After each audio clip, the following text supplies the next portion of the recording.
Hoje, no Cabeça para Cima, nós vamos debater um tema escatológico. Já há algum tempo veio a Primavera Árabe, muitos conflitos no Oriente Médio.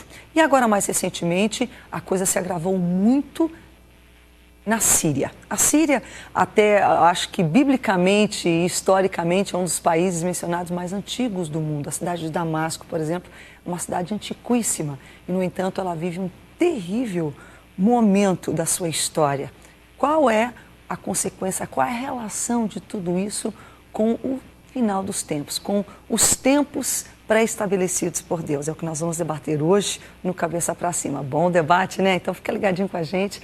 A gente agradece aos nossos semeadores, que são os patrocinadores desse programa, e convidamos você que ainda não é semeador a se tornar um semeador e assim patrocinar o programa Cabeça para Cima. Os contatos estão sempre aí direto no programa, na sua tela. Vamos então ao informativo e voltamos com o debate. Damasco é conhecida como uma das cidades mais antigas do mundo, habitada continuadamente, e é a capital da atual Síria. O país sempre teve uma importante participação no conflito árabe-israelense e vive uma violenta guerra civil desde 26 de janeiro de 2011. Já morreram mais de 110 mil pessoas e quase 1 milhão vivem em campos de refugiados. Para muitos estudiosos, cristãos e muçulmanos, o conflito no Oriente Médio seria cumprimento de uma profecia do livro de Isaías e de escritos muçulmanos. A segunda vinda de Jesus está ligada à cidade de Damasco. Portanto, a crescente ameaça de guerra dos sírios contra outros países gerou uma série de análises de antigos escritos. Muitos sites cristãos dedicados à interpretação das escrituras têm especulado sobre se o iminente conflito na Síria foi profetizado na Bíblia. Alguns estudiosos acreditam que esta profecia se cumpriu em 732 a.C., quando os assírios destruíram a cidade, enquanto outros estão convencidos de que o final dos tempos ainda acontecerá, segundo o portal Christian Post. Bem, conosco hoje para debater a guerra na Síria, o conflito na Síria, Francisco Neri, que é professor universitário, pastor adjunto da Igreja Missionária Cristã Evangélica, matriz internacional e chefe do Departamento de Ensino da Ordem dos Ministros Evangélicos. Pastor Francisco Neri, bem-vindo de volta ao programa Cabeça para Cima. Muito bom tê-lo aqui.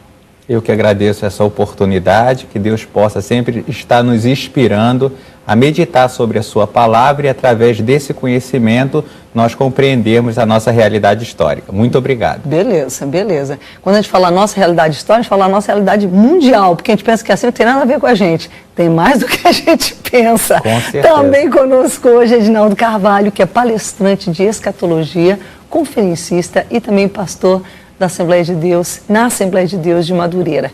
Bem-vindo, pastor, muito bom tê-lo de volta aqui. Muito obrigado, querida Rebeca, eu quero saudar a todos com a paz do Senhor, um beijinho para minha querida esposa Glorinha e dizer que estamos aqui neste momento muito oportuno para debater um tema assaz oportuno. E quero dizer, Rebeca, que muitos mandam um abraço para você. Por onde eu passo, não é? Obrigada. As pessoas falam do Cabeça para Cima e dizem da importância desse debate, deste momento tão precioso para o corpo vivo de Jesus Cristo, que é a sua igreja. Pastor, eu vou aproveitar para retribuir o carinho a vocês, meu pessoal, claro, e também dos nossos telespectadores. Essa semana eu estava conversando com uma líder, com muitas pessoas esses dias, mas especificamente antes de ontem, eu estava sentado com a nossa líder geral de mulheres, a irmã Norata, que todo mundo tem o maior carinho lá em Belém, e ela estava falando para mim que estava assistindo um programa de escatologia. Rebeca, que tema fantástico, sabe aquele pastor, um pastor forte, já sei, pastor Edinaldo. Eu digo, pode deixar que eu transmito um abraço para ele. Amém. Então, realmente, a gente sabe que é um tema que evoca, de alguma forma, curiosidade da maioria das pessoas. Ele é um tema que demanda muito estudo para poder se versar ou debater a respeito. Quem sabe um estudo que a maioria das pessoas não tem tempo de se debruçar. Então, elas apreciam ter orientação, ter debate, ter ensino. E hoje nós estamos, de alguma forma, nós estamos diretamente, realmente, relacionando, tentando ver se há relação com aquilo que está acontecendo, os desdobramentos nesse momento, nesse exato instante, no Oriente Médio, com aquilo que a gente vê a Bíblia colocando, apontando para o final dos tempos, porque ninguém pode dizer quando vai ser, mas a Bíblia dá esses direcionamentos. A relação? Com certeza há uma relação, depende do ponto de vista. Existe uma leitura geopolítica que deve ser feita. Os estudiosos, tanto da geopolítica como da sociologia, da política, estão analisando a questão do poder no mundo, de uma forma geral. Então, essa nossa leitura, ela implica numa leitura... Mas vamos combinar, o Oriente Médio anda atacado ultimamente, então, né? Porque tem sido, assim, sucessivas situações de revolta, de insatisfação, com certeza, de imposição, de luta. E a questão, o pastor Edinaldo pode colocar essa questão da leitura bíblica, da leitura profética, significa atravessando o tempo, atravessando a história, que a palavra de Deus ela é imutável. Entendi. Então ela nos permite compreender o futuro como se o futuro visitasse o presente. E nós tivéssemos a certeza pela revelação bíblica de determinados acontecimentos históricos, dependendo da linha teológica. Quando eu falei a questão do poder, porque as democracias, de uma certa forma, no mundo estão enfrentando essa dificuldade. Eu comentava antes de iniciar o programa, que tem um autor chamado Jean-Marie Guéhenno, que ele vai trabalhar com justamente o conceito, o fim das democracias, porque nós estamos enfrentando, aliás, lidando com outro paradigma de poder no mundo, que não seria um paradigma piramidal, monolítico, e sim relacional. Ou seja, o mundo está se estabelecendo em redes. E ele usa até um princípio de Pascal que vai dizer o seguinte: a fronteira está em toda parte e o centro em parte alguma. Ou seja, as estruturas de poder... Preparando o palco, é impressionante. Exatamente, ele usa até um conceito de Roma eletrônico. E você vê que é uma pessoa ligada a relações públicas na França, uma pessoa extremamente gabaritada, que começa o seu livro sobre o fim da democracia citando Daniel 2, o sonho de Nabucodonosor, principalmente na parte do reino, metade barro e metade ferro, fazendo esse paralelo, porque Roma e a China eram impérios antigos que a cultura se sobrepunha ao indivíduo, não era como Napoleão, Carlos V, a estrutura de poder se mantinha independente dos líderes. Então, quando ele diz... Por isso que esses impérios duraram tanto tempo. Perfeitamente, exatamente. Eles não estavam apenas centrados em cima de uma pessoa.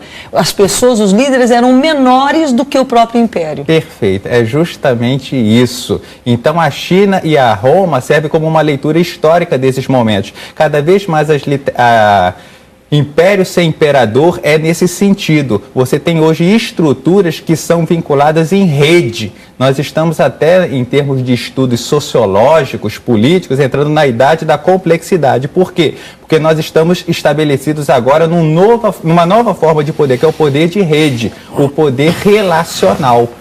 Eu vou querer que você explique um pouquinho mais sobre isso, mas enumerando, desde que eu tive a oportunidade, eu passei umas semaninhas fora, podendo descansar um pouquinho, isso é ótimo, né? E foi muito bom. Mas nesse interim, até um pouquinho antes e durante esse período, eu pude presenciar, assistindo jornais, enfim, algumas coisas muito importantes e sérias acontecerem ali no palco do Oriente Médio, independente apenas da Síria. Primeiramente, o presidente do Egito, que havia sido eleito pelo povo, era da Irmandade Muçulmana, o Mursi, foi deposto. E a gente imaginava que com o passar do tempo, com o avançar das coisas, que os países se tornariam democráticos, mas a gente vê um recrudescimento. A democracia, de alguma forma, não é uma coisa simples, não. E, novamente, então, o Egito está nessa situação.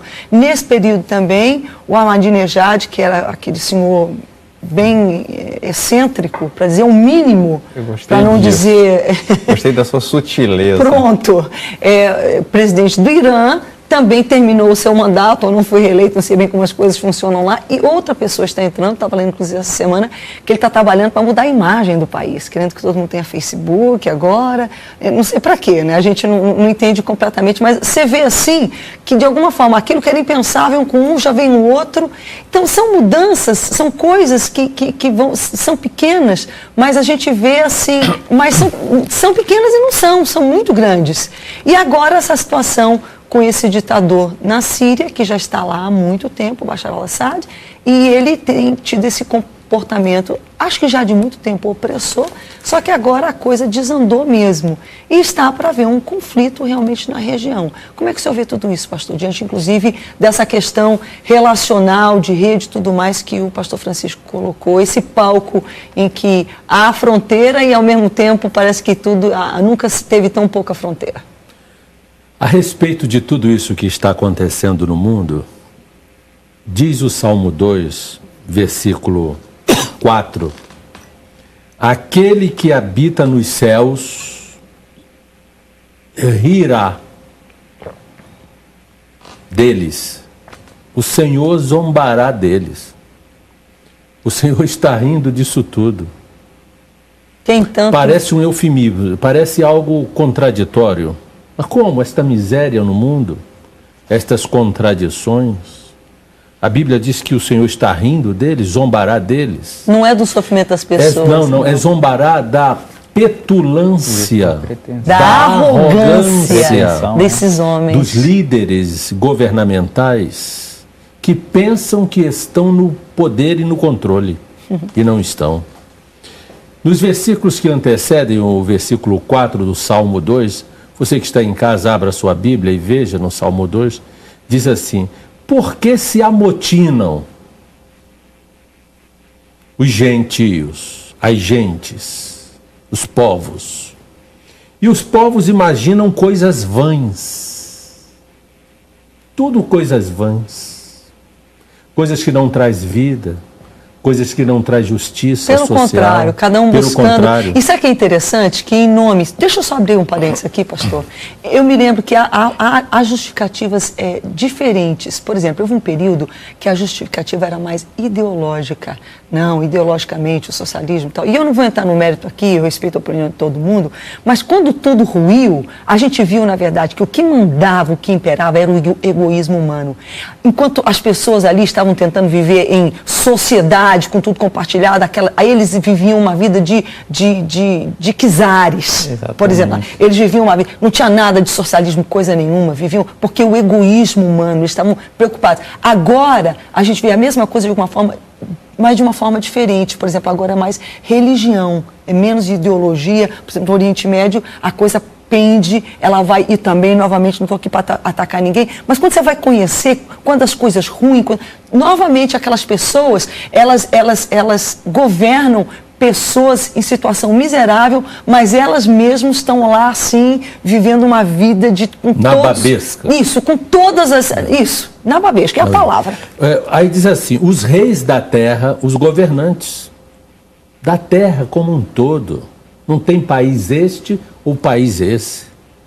Não tem Putin, nem Obama, nem Dilma. Todos os reis da terra, diz o texto, se levantam. Olha isso. Quem foi aquele que se levantou contra Deus? Satanás. Os reis da terra copiam Satanás. Quantos já se levantaram aí? Olha, só nesse último século que a gente viu. O que aconteceu? E os príncipes, que são os governantes, juntos se macomunam, se articulam, conspiram contra o Senhor e contra o seu ungido.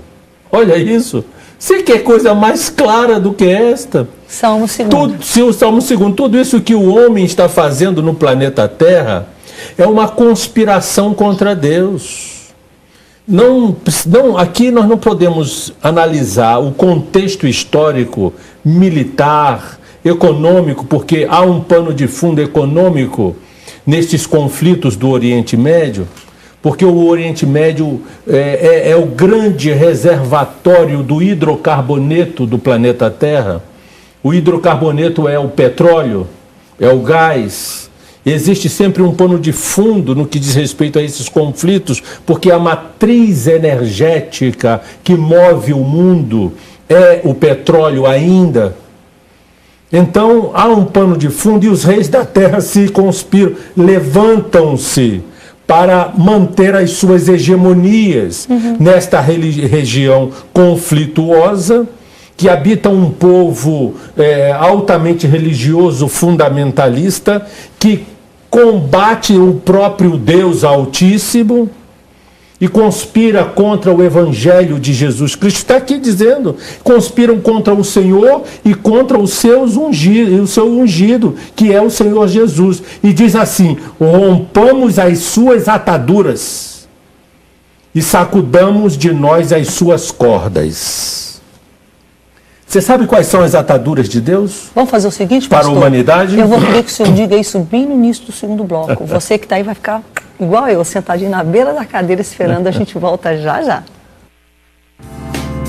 Cabeça pra cima. Hoje nós estamos debatendo sobre o conflito na Síria e a relação que isso tem com o calendário escatológico de Deus, com os tempos. O final dos tempos, nós cremos que vivemos esses tempos e as coisas que estamos vendo acontecer no Oriente Médio têm sido assim um turbilhão de situações, e quando a gente pensa que não tem como piorar, piora, né? E coisas assim mais assustadoras acontecem, como estamos vendo agora acontecer na Síria. O senhor estava falando exatamente a respeito de duas situações. Desse vínculo bíblico. O vínculo bíblico. Com essa situação momentânea. Volto já contigo, né? Ele pode entrar, porque aqui não é brincadeira, não. Você já estou aprendendo também, com certeza, aguardo. Depois eu queria entrar numa situação que o Nery levantou, muito interessante, mas eu queria só fechar esse raciocínio de que o que são as ataduras que o Salmo 2 diz, o que são as das algemas, quais precisamos nos libertar. as algemas de Deus, das quais o mundo quer se libertar.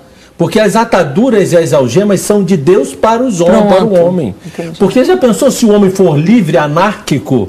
Não. Ele se perde. Deus estabeleceu ataduras. Deus estabeleceu as algemas. As algemas de Deus não é para aprisionar o homem. As algemas de Deus é para colocar o homem no caminho correto do seu decálogo, é para mantê-lo no caminho estreito, que é o caminho da paz, né? É o caminho da sua vontade, do seu reino e do seu nome, que é exatamente a oração que Jesus ensinou a fazer, está lá em Mateus capítulo 6, o Pai nosso que está no céu, santificado seja o teu nome. O nome de Deus não é santificado na terra. Venha a nós o teu reino, ou seja... O reino não é estabelecido ainda na terra, e seja feita a tua vontade, muito menos a vontade. Aqui na terra, como então, ele é feita essa no céu. oração de Jesus Cristo é uma oração escatológica, do porvir. E as pessoas muitas vezes oram ela, pastor, de memória, sem realmente refletir sobre o que estão orando. Sobre o que está acontecendo. Então, o que acontece é que tudo isso que está acontecendo no mundo é uma rebelião contra Deus. E lá no versículo 4 do Salmo 2, já é o que Deus está olhando e vendo. Estou rindo de vocês aí. Essa confusão. Cada um se achando. Aquilo que Francisco falou a respeito do teórico que está do francês, que falou a respeito dessa interface das redes de comunicação que sai dos polos, das franjas, vem para o foco, não é? Quer dizer, que não existe mais fronteiras. Não tem mais fronteiras. Isso aí é o... Meu irmão, essa questão, por exemplo, outra questão que surgiu essa semana, 2 semanas, a questão da espionagem americana. Sim. Quer dizer, não tem fronteira. É a planetização, é a globalização, porque também é profético. Eu tenho sempre me referido na Bíblia, porque você pode abrir aí em Apocalipse capítulo 13, e você vai ver que diz, 13, Francisco, que diz que toda a terra vai adorar a besta. Toda a terra. Isso quer dizer que todo o planeta Terra terá que adorar a besta que vem do mar. Quem é a besta que vem do mar? É um grande governante que terá domínio sobre todo o planeta. Um homem só que governará o planeta. Acho que é 4 ou 5. Aqui, pode ver. 4 ou 5, olha só. Adoraram o dragão e deu a besta, foi-lhe dada uma boca, vi 7 cabeças e abriu sua boca e tal. Dada uma boca, grandes coisas, blasfêmia semelhante à besta. Está aqui. E foi-lhe dado permitir aos santos, adoraram todos os habitantes da terra. E adoraram a besta, esse grande governante mundial. É para isso tudo que está se convergindo. Isto que Francisco falou de relacional, de convergência, de quebra da democracia, só existe esse erro. A democracia não vai quebrar, assim como Roma não quebra. Porque vai ter um ponto que o anticristo vai ser eleito pela democracia. Segundo o profeta Daniel, diz que ele, o anticristo, fará aliança com muitos. E aliança é concórdia. Aliança é algo consensual. Aliança é algo levantado. É exatamente isso que diz o que instrumento poderá até ser a democracia. O instrumento da eleição, do levantamento de um homem que vai governar o planeta Terra é a deusa democracia. Tanto é que a Primavera Árabe, o que é? É exatamente aquelas ditaduras do petróleo estabelecidas pelas democracias europeias e americanas, porque quem fundamentou, estabeleceu, implantou os ditadores no Oriente Médio foi os Estados Unidos. Eles sustentavam foi os Estados Unidos e a Europa, para poder utilizar da hegemonia sobre o petróleo. Agora, isso não está dando certo por causa da globalização social através das redes. E porque aqueles governantes não estão cuidando direito do povo, o povo cansa, meu irmão. Cansou, e aí está quebrando as ditaduras. A Primavera Árabe é para isso, para estabelecer um processo democrático das repúblicas islâmicas, para que elas se sintam libertas dos Estados Unidos e da Europa, para invadirem Israel. Agora é que vem a questão. O ponto disso tudo é Israel. Essa questão da Síria, essa questão daquilo que envolve, em função do gasoduto que existe no subterrâneo de toda aquela região, vai fazer com que a Rússia, que vai ser o grande vilão, não porque eu estou dizendo, mas Ezequiel 38 fala, quando fala de Gog e Magog. Gog e Magog é uma realidade que está sendo construída nesses eventos que estão acontecendo no Oriente Médio. Este conflito que está acontecendo com relação à Síria, você vê que a Rússia, ela é totalmente a favor da Síria. Tanto é que ela está alinhada, ela está jogando, e ela que está conseguindo. Ela está jogando aí uma articulação política para dar tempo à Síria de mostrar lá 1 ou 2 arsenais químicos para não justificar um ataque dos Estados Unidos à Síria, para poder ela ter hegemonia total. Nossa semana eu li o líder da oposição. Claro que são coisas que você não dá, você lê e você lê. Você não tem que saber que seja verdade. Eu só estou dizendo o que alguém disse, se é ou não é. Mas o líder da oposição, claro que ele diria isso, né? E mostra o quanto realmente a Rússia é alinhada com a Síria. Falou, não, a Rússia, o professor do Bashar al-Assad é o Putin.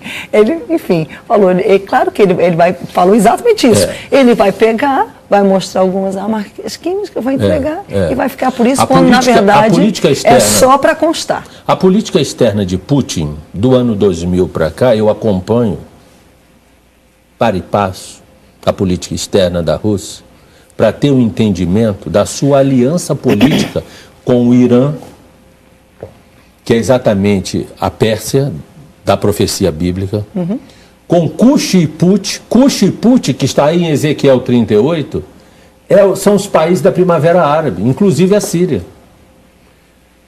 Putin desenvolveu uma aliança econômica e armamentista.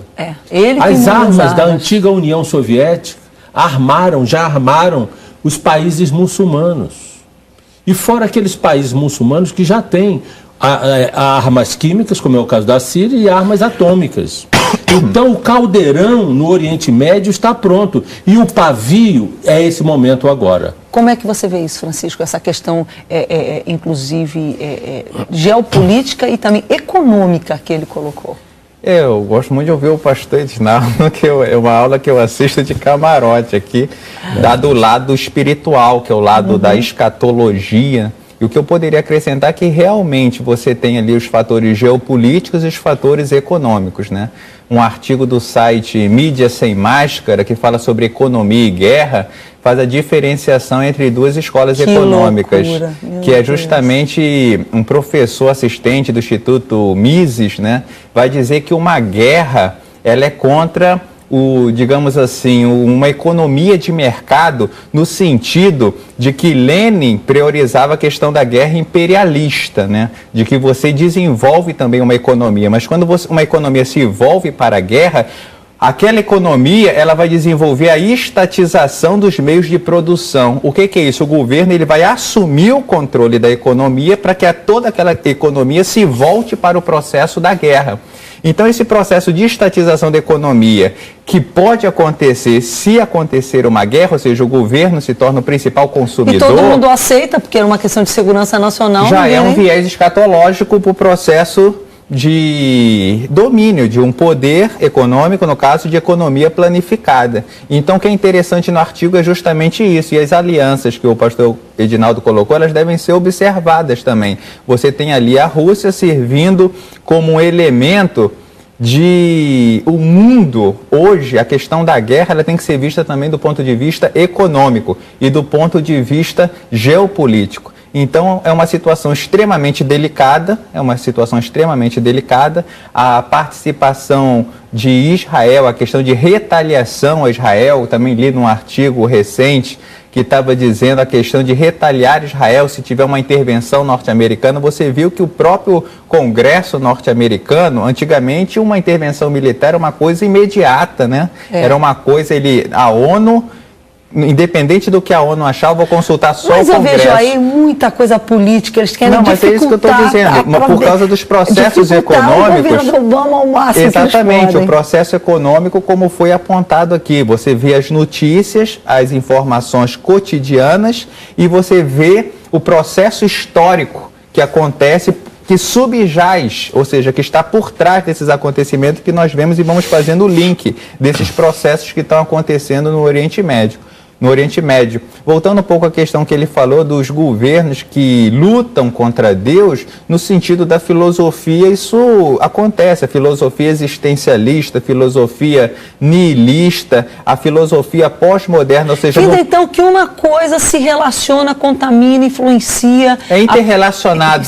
Completamente. Ou seja, o plano das ideias, a contestação a Deus no plano das ideias se reflete isso no campo político e, posteriormente, juntamente no plano econômico. Agora, essa questão das redes que nós estamos estabelecendo aqui, essa questão da Primavera Árabe, a questão dos governos sendo contestados, isso é um fenômeno que com certeza está acontecendo lá na Síria, a gente está vendo por esse lado do Oriente Médio, mas é algo que, se você observar o mundo inteiro, o Brasil está passando por um processo da autoridade. Então, esse autor ele vai trabalhar também com essa questão, um livro de 93, ou seja, de 10 anos atrás, ou seja, você vê essa questão do que o mundo está se transformando.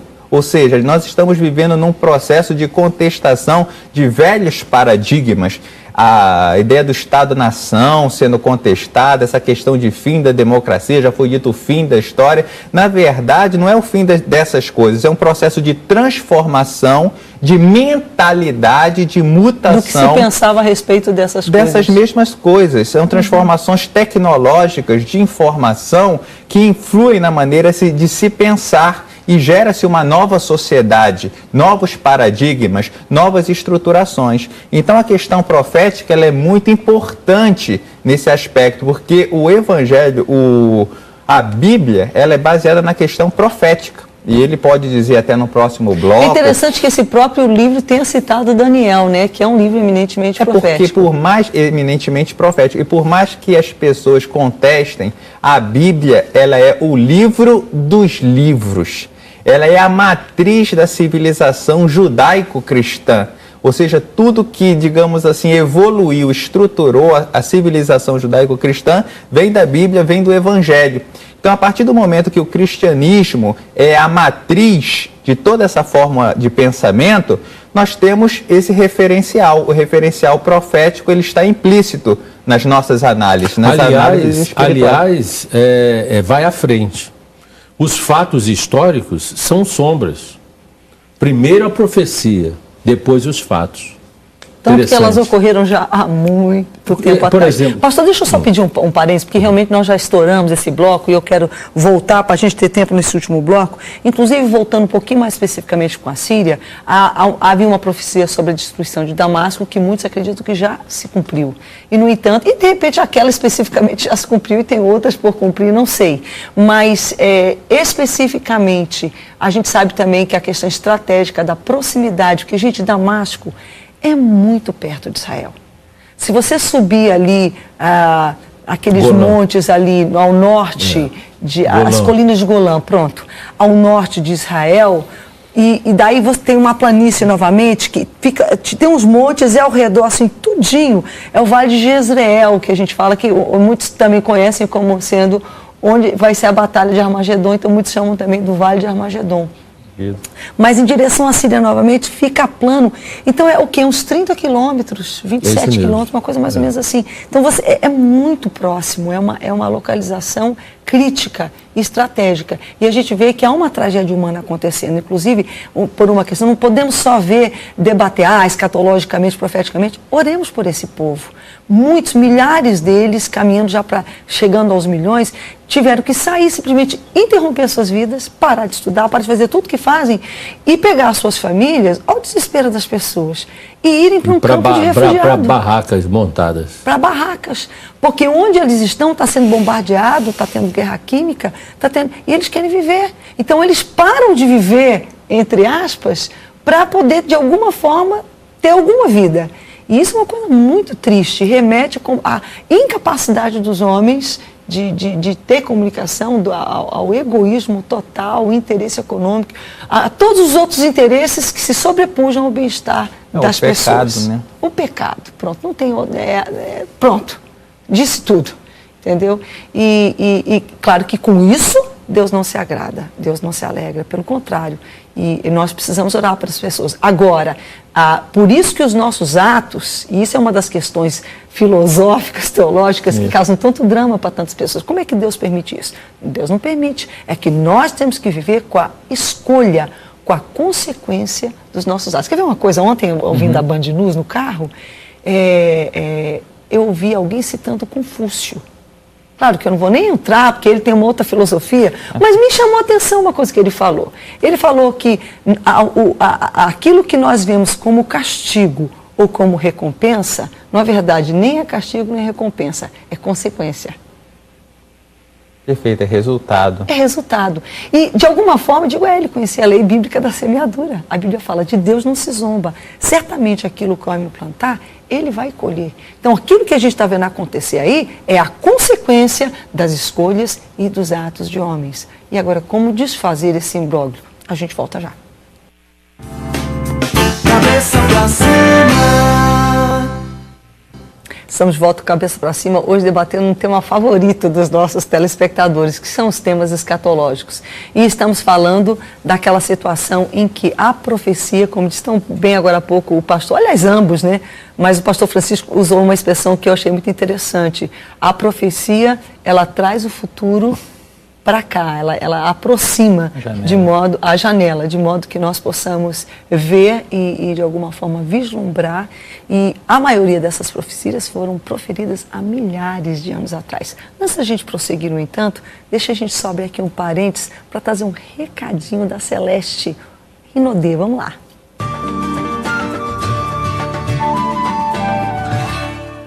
Há quanto tempo você sonha em ter seu próprio negócio? Que tal uma atividade que garanta excelentes ganhos e a oportunidade de mudar de vida?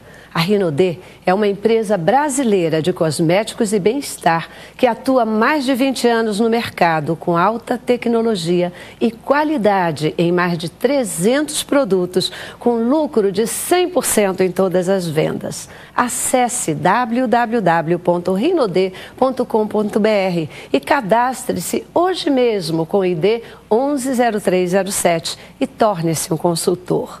Rinodê. 20 anos fazendo sua vida melhor.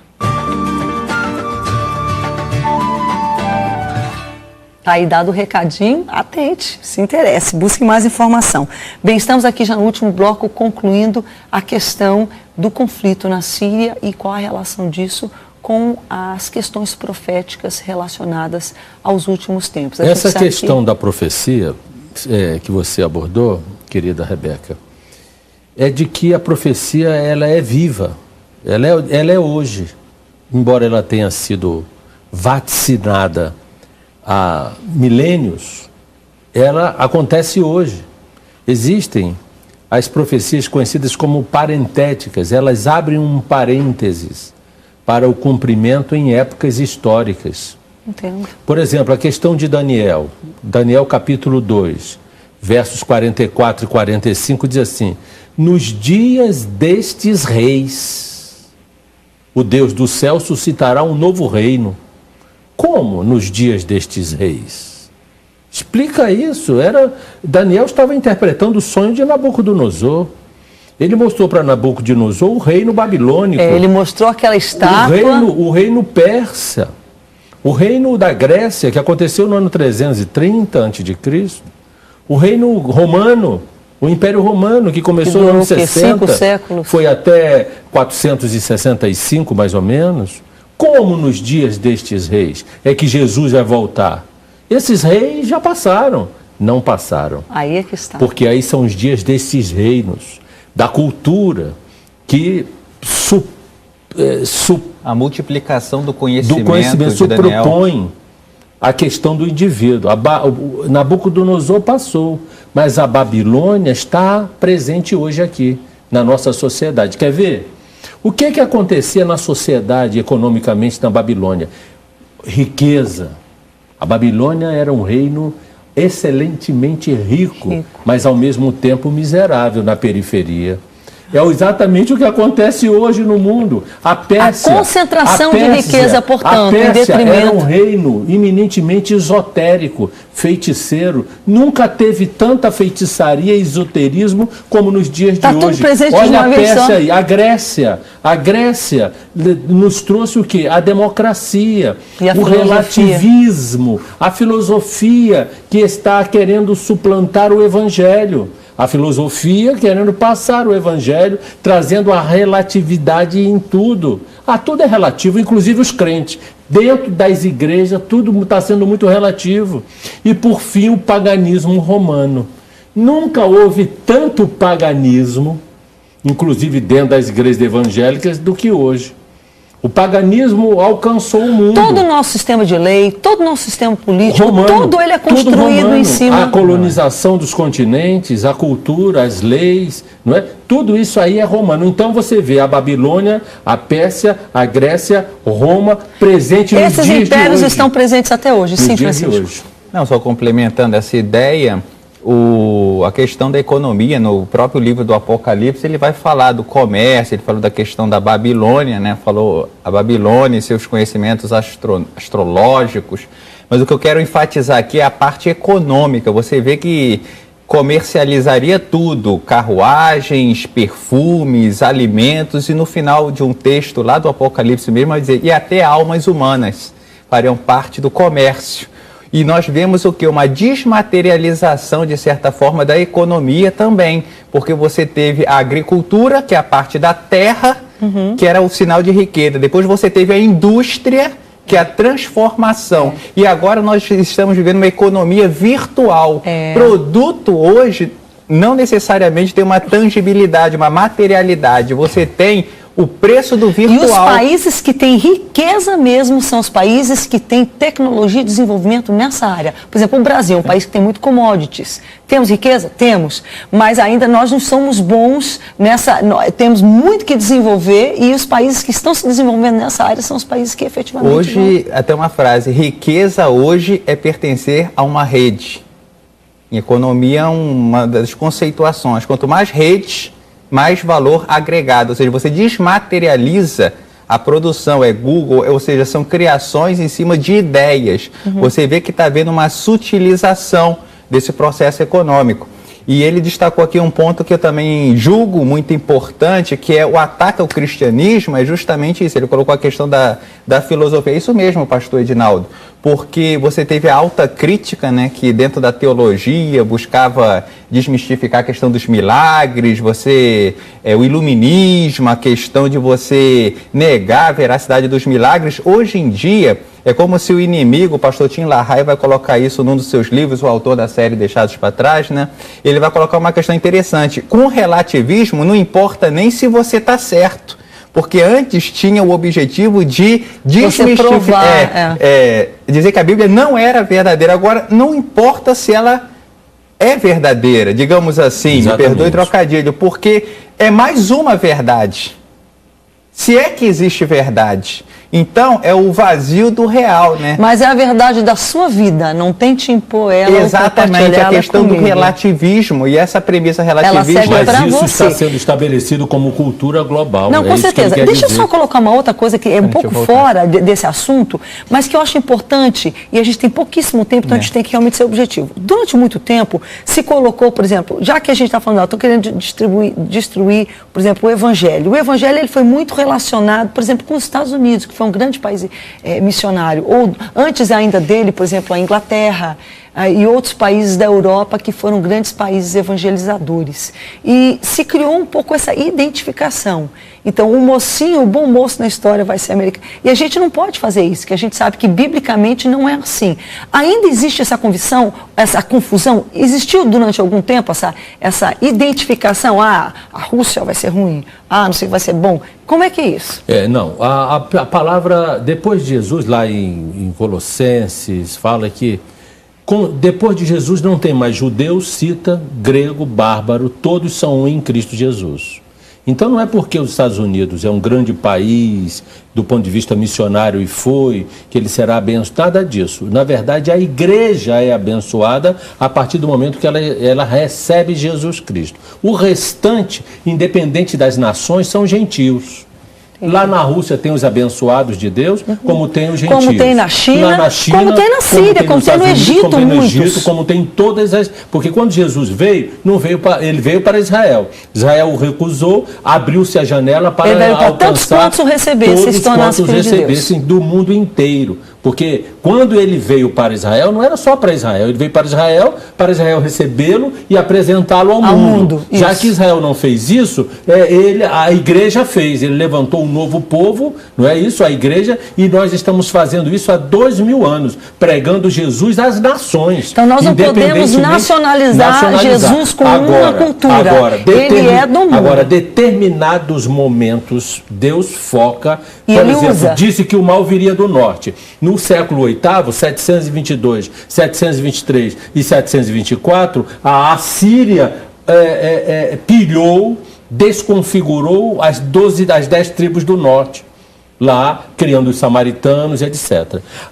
Em Samaria houve cerco, houve fome, e em Ezequiel fala a respeito dos povos do norte, de Ezequiel, a Rússia, os países satélites que eles vão se aliançar, vêm do norte também. E Deus fala assim, claramente em Ezequiel: Gog, eis que tenho algo contra ti, Gog da terra de Magog. Vou trazer você, suas tropas, seus povos que vão se aliançar com você, as montanhas de Israel, e vou fazer uma sepultura para vocês em Israel. Isso no fim dos dias, no fim dos tempos. Querida Rebeca, Jesus está voltando. Todo este cenário aí é para contextualizar um cenário mundial para a volta de Jesus. Que a gente não via como que ele poderia acontecer. A Terra vai chegar num caos, num clima de caos, de confusão, de guerra, de iniquidade, de pestes, de morte, de violência tal que só Jesus Cristo irá aplacar esta fúria de Satanás sobre o planeta Terra. E nossa geração está vendo este quadro sendo montado através das guerras químicas, dos interesses governamentais mesquinhos e sórdidos, dos governos corruptos e ladrões, da miséria e da opulência, de tudo isso que está acontecendo no mundo do hoje, não foge à profecia bíblica. A profecia está acontecendo. A gente volta para se despedir, pode ser? E, claro, vai ter música. É a banda dos 300. A gente volta já.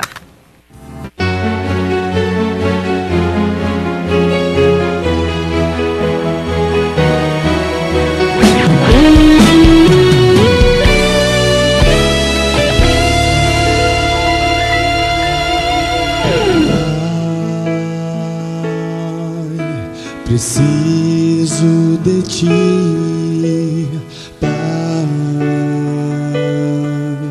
Não sou nada sem ti, Pai.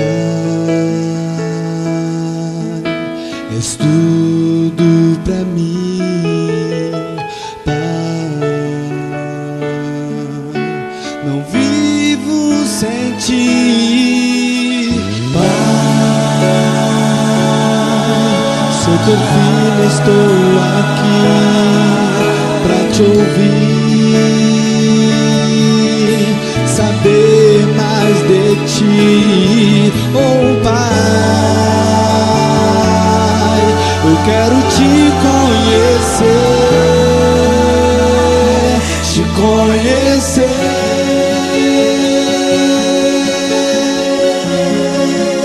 saber quem tu és,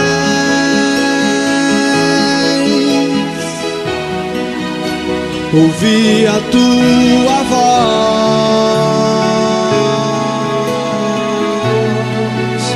falando a mim.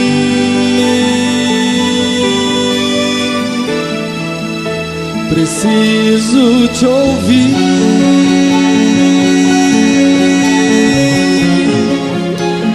ó meu Senhor.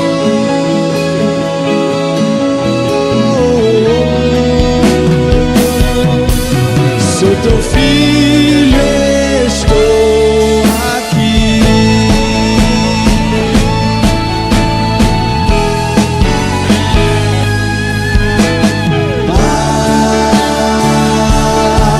Sou teu filho, estou aqui pra te ouvir,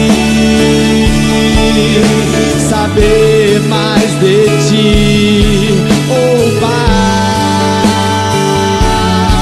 Eu quero te conhecer, te conhecer.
Que som gostoso, os 300. Parabéns, gente. Sonzão. Maravilha. São aqui do Rio mesmo? É aqui do Rio mesmo. Tá certo. Rocha Miranda, né? Rocha Miranda, tá certo. Bem, com certeza, apesar de ser daqui, qualquer lugar do Brasil que convidar, vocês querem ir, né? Então, os contatos deles estão na tela, estão também no nosso site, na página do Cabeça Pra Cima. Obrigada pela participação, já já vocês voltam, tá certo? Quero agradecer ao pastor Francisco. Pastor, muito obrigada pela presença. Eu que agradeço a oportunidade, pelo convite, que nós sempre possamos estar aqui nesse espaço tão importante de debate de ideias, onde o Espírito Santo conduz as nossas mentes. Amém. Obrigado. É o que a gente sempre ora, né? Pastor Edinaldo, obrigada. E deixa eu dizer, gente, aliás, o pastor Francisco também, mas de uma forma bem específica, o pastor Edinaldo, esse é o trabalho, é um ministério dele. E você que gosta tanto de tê-lo aqui, você pode ter ele na sua igreja, em qualquer lugar do Brasil. Tem a revista Escatom, que é um material que ele produz, que é realmente de primeira linha, é maravilhoso. Tá certo? Está aí à disposição de quem quiser adquirir. Mas vocês, está à disposição, pastor, convidar a pessoa a fazer palestra sobre Não tenha dúvida. É só acessar o meu e-mail ou site, o telefone deve estar aí na tela, não é isso? E ligou, estou lá. Vamos dialogar, falar, provocar a igreja, despertar, porque Jesus está voltando e não demora. A nossa geração é a geração possivelmente do arrebatamento da igreja. Precisamos nos preparar. E quero dizer que vou estar dia 30 de setembro, dia 1 e 2 de outubro, na Assembleia de Deus de Marechal Hermes, aqui em Marechal Hermes, no na Rio de Janeiro Assembleia de mesmo. Deus de Marechal Hermes, pastor Magner estarei lá nesses 3 dias fazendo este seminário de escatologia bíblica. Será uma alegria recebê-lo lá também. Que ele pode fazer, aliás, em qualquer lugar do Brasil. Em qualquer lugar do Brasil posso estar, é só você me convidar. Tá certo. Obrigado então... à nossa querida irmã lá de Belém, me chamando de Fortinho. Tá? Foi uma maneira amorosa da irmã dizer que eu estou bem gordinho. Abriu Fortinho, aquele irmão forte. Aquele irmão forte, né? Excelente, forte na Um palavra. abraço a todos vocês ligados com a gente. Encontro marcado amanhã, se Deus quiser. E a gente termina com Banda Os 300.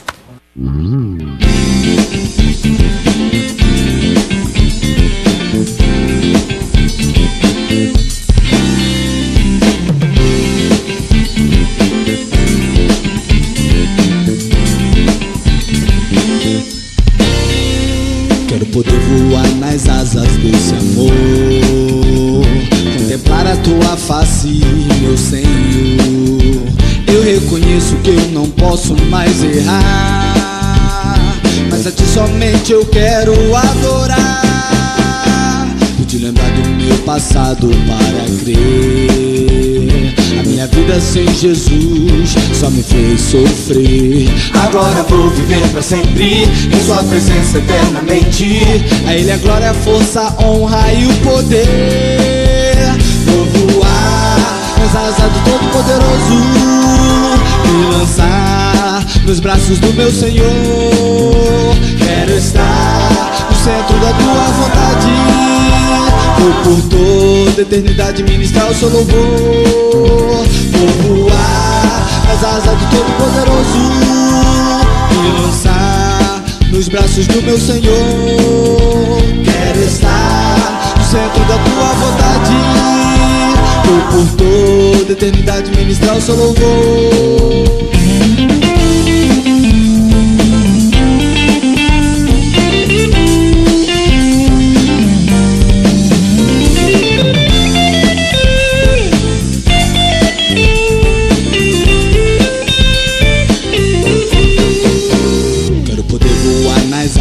Desse amor, contemplar a tua face, meu Senhor.